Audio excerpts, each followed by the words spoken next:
Please review To Catch a Yeti. Lol, can't be bothered. Well, hello, neighbor.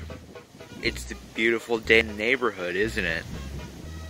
It's colder than a mammoth's floppy. I'm going inside now. I am going to hide forever and never do To Catch a Yeti. Da da da da da da da.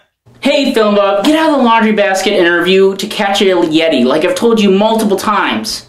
Who the hell are you? And how do you know I was in the basket? I'm Oldies. And 1, I can see your foot poking out, and 2, I can see through the holes of your basket. By the way, could you review To Catch a Yeti? Oh, you're the one who keeps commenting me on Instagram to review this movie. You're kind of a hypocrite. You hadn't uploaded anything in like 30 years. Internet reviewing is so 2010s. Besides, I've moved on from the simpleton days of internet reviewing and decided to take my free time to make real pieces of cinematic art in the same vein as Andrei Tchaikovsky, Jean-Luc Godard, and Fritz Lang. By the way, could you review To Catch a Yeti? Really? Can I see them? Haven't started yet. But someday I will make my cinematic masterpiece. My idea for a psychological horror reboot of Full House where the woodchuck puppet takes over Joey's body will one day win the Palme d'Or at Cannes. Trust me. By the way, could you review To Catch a Yeti?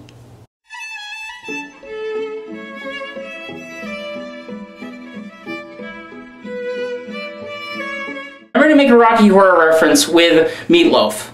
I do what I want.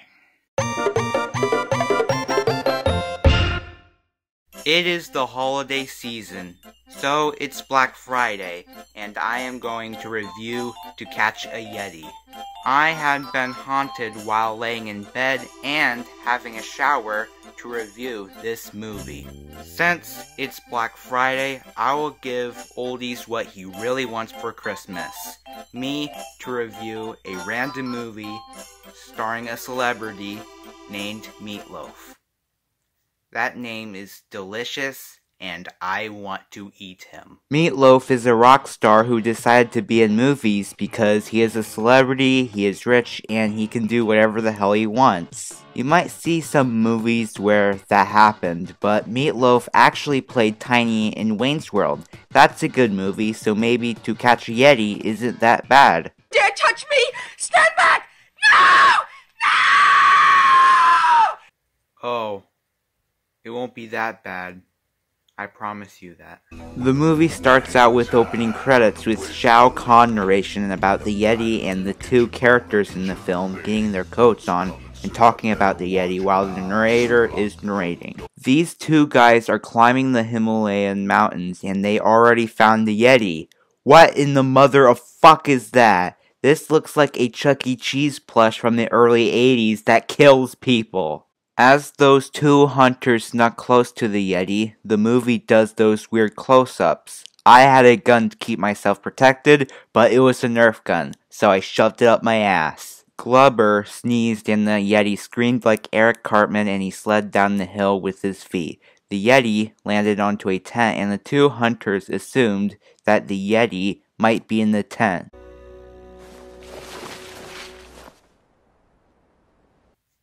It's coming. There's gonna be a jump scare. I know it. It's coming. Hey, what the hell happened to our tent? Hey! Hey! You looking for something? Mr. Grizzly and his assistant Glubber explains that they are looking for a Yeti. I noticed that Mr. Grizzly speaks like Nicolas Cage in the movie Vampire Kiss. I couldn't think of a more horrible job if I wanted to. The 2 American campers are already packing up and Mr. Grizzly and his assistant are stalking them. Mr. Grizzly found the tracks of the Yeti and his assistant talked about how he thought it was going to be a big beast and the tracks ended up right where the tent was. It was too late because the 2 campers already flew off and there was the Yeti. The camper went home to the States with his wife and daughter and went to take a shower and the Yeti is wiggling out of the backpack. In a first-person view, the Yeti went towards the pumpkin pie that the camper's daughter had made for him right on the floor. Is that camper a dog or something? Very funny. What do you mean? I mean, very funny. Where's my pie? I brought it up for you. Amy had a present from her father who doesn't have a name yet, and...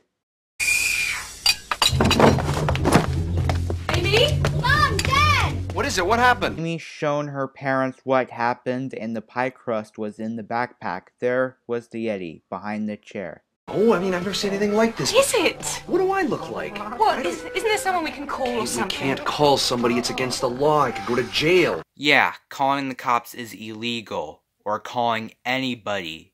Phones are illegal. Amy decided to give the Yeti more food, and she gave the Yeti a hot dog, but the Yeti is a vegetarian and had an apple. Now we are back at Mr. Grizzly in a church from a Roger Corman Fantastic Four movie. Mr. Grizzly talked to a bunch of random people that he found a Yeti, but doesn't have the Yeti. Person who wants the Yeti is a kid named Leslie. The kind of kid you have to deal with playing Call of Duty.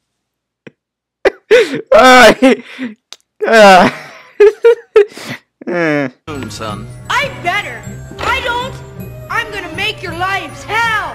Next, the family talked about where the Yeti came from, and Amy asked her parents to keep it. The camper explained about Mr. Grizzly snooping in his tent, and he remembered saying that they were looking for an animal. After the family had that conversation, the Yeti was starting to feel sick, so the Yeti may not handle being in a warm environment. So the Yeti was in the sink in cold water and ice and fed ice cream. Amy's dad thought it would be a good idea for the Yeti to sleep outside, but Amy had a better idea. Put the Yeti in the fridge. Really solid idea in case there's an atomic explosion, and they decided to leave the fridge open and waste electricity. The next day, Amy was sleeping on the kitchen floor and the Yeti ate all the food in the house. There was food and shit all over the Yeti's face, so the Yeti had to get cleaned up. Next, Amy took the Yeti to her room and gave the Yeti a name. Now the Yeti is named Hank. Back to Mr. Grizzly, they found the two campers on the newspaper, and we finally figured out the two campers' names, Dave Briscoe and Mike Kelly. Mike Kelly is a cop, so they will leave him alone, and Dave Briscoe has a wife and daughter. His wife is named Kate and his daughter is named Amy. Mr. Grizzly went to the camping store that Dave Briscoe runs and finds the address where the Briscoe family lives. Amy is going to take Hank outside, but Mr. Grizzly is here. The moment Mr. Grizzly mentioned the Yeti, zoom, off she went. Back at the store, Dave realized one of his employees gave Mr. Grizzly the address and he called his wife to go check on Amy. Amy went to escape from the roof, but Mr. Grizzly caught Amy and threw her in the garage. Dave Briscoe got his friend, Officer Mike Kelly, to go save Amy from Mr. Grizzly, but it would be more interesting if that thing was the villain of this movie. Dave went home, but Mr. Grizzly already kidnapped Hank. Dave and Officer Kelly went down the basement and the door they went down in wasn't locked. What the hell? Why can't Amy just run out that door? There's another door in the basement that's unlocked. You can just run out and go after Mr. Grizzly before they had gotten away. Why would you want to keep the Yeti and name it Hank? I would like to tell a sexual thrill joke, but that face does the work for me. I wouldn't want to sleep with that banana. It would kill me in my sleep. Next, Officer Kelly talked to Amy about the Yeti and the license plate that Mr. Grizzly drives. Somehow, Officer Kelly believed Amy about the Yeti being real, and somehow Amy memorized the number on the license plate. Amy was in a real hurry to rescue Hank after she realized that Hank is in New York City, and Amy ran up the stairs. David seems calm about it and thinks that Amy will cool down. No, she is not. She is going out the window onto the bus in New York City. Then we are back to the kid who wants the Yeti, who murdered a lady vacuuming a bedroom by messing up the power. I don't think this has relevance to the plot. Why is the pacing of this movie so ass? Back to Dave and his wife, Officer Kelly told that Amy bought a bus ticket and is off to New York. I have a feeling that it was 5 minutes after Amy went running upstairs, and I think she should try some other careers in her life because she is so damn fast. Hell, she doesn't even need to take a bus because she could go to North Korea within a minute like me. Bye! On my trip to North Korea! Officer Kelly offered Dave and his wife to drive them to New York City. Next, we have a poorly acted scene with a middle-aged woman complaining about the kid putting piranhas in bathtubs and skateboard concussions. Then, Mr. Grizzly brings in the Yeti that the kid wants. The rich guy was confused and wondering why the Yeti looks innocent looking and not a ferocious beast. Then the kid who really wants the Yeti came in and he seems pissed off that the Yeti is small and innocent. Holy Jesus. What is that? What the fuck is that?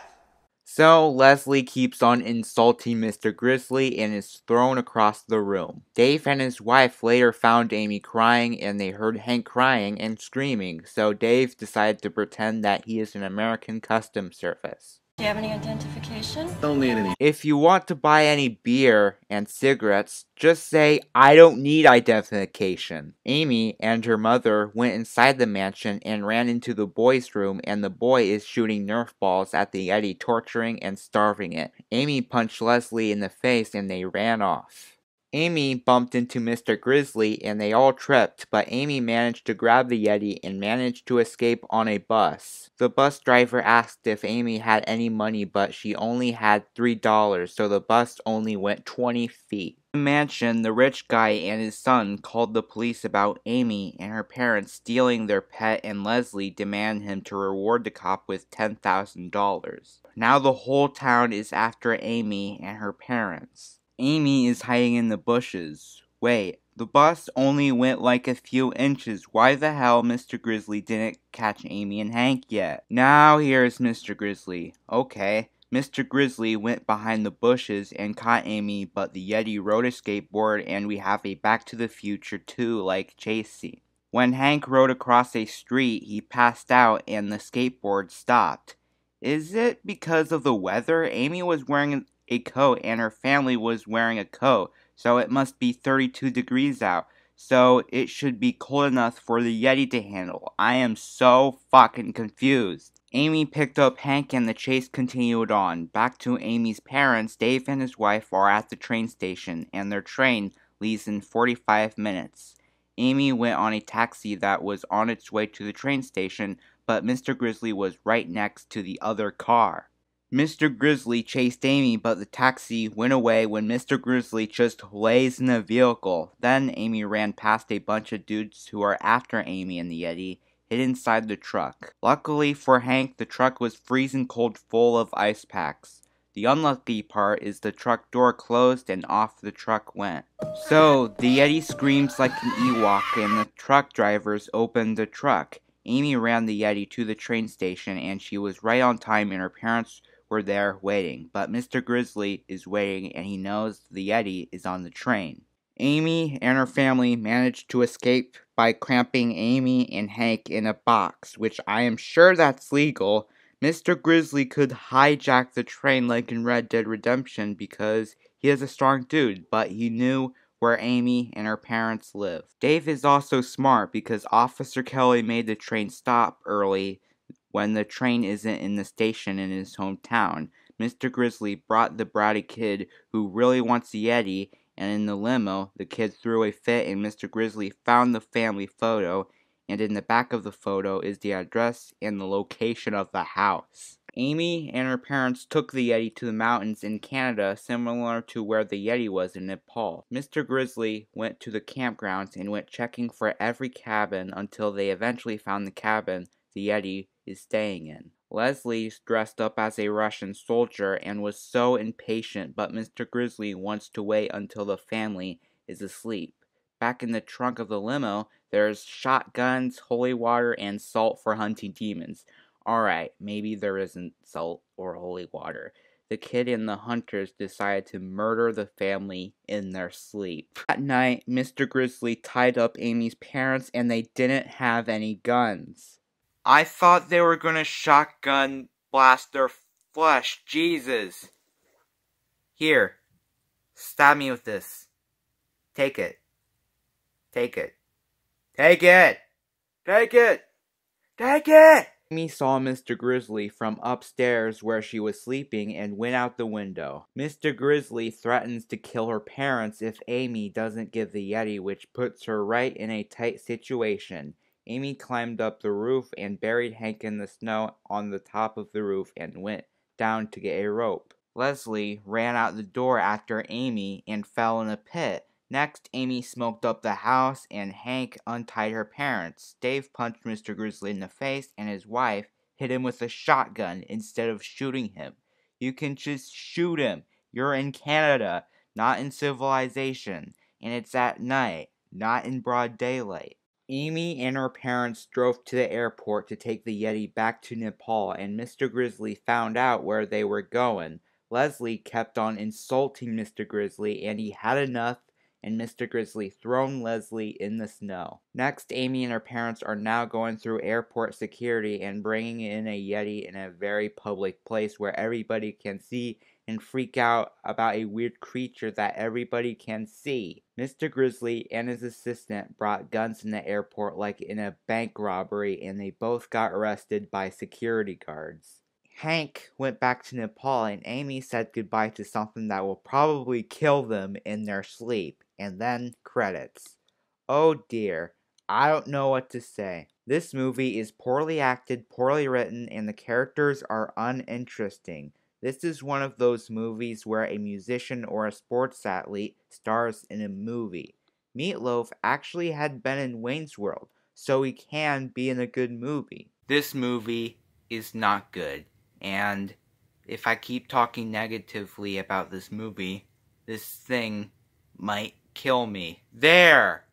I reviewed your fucking killer Chuck E. Cheese doll from your anus movie. Are you happy? And it was okay. Now your next review is this.